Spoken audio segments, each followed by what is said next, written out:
За гурил бол Монгол хүмүүсийн хамгийн их хэрэгэлдэг хүнсний зүйлээ.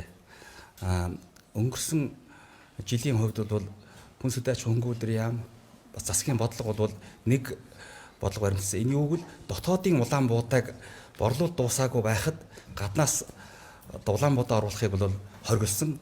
Бор шарж байсан өөрсдийн улаан буудайгаар одоо гурилаа хийж хэрэглэх нь юу юм чухлаа. Валют төрж гаднаас авахгүй. Тийм ч учраас энэ 100 хүртэл одоо гаднаас бодоо ороогүй нэг 40 мянган тонн нэг дутагдуулан буудаан дээр бол гаднаас бол гурилын өдөр компаниуд авсан байгаа. Үний хувьд бол засгийн газар бол хатуу үн барих юм үн тогтоох асуудал байхгүй. Энэ өөрөө зах зээлийнхаа жамаар явдаг гэдэг бас хэлье.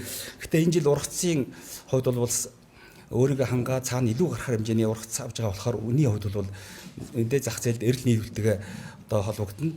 Үн бол итгэхийн өсөх хандлага гарахгүй гэж үзэж байна.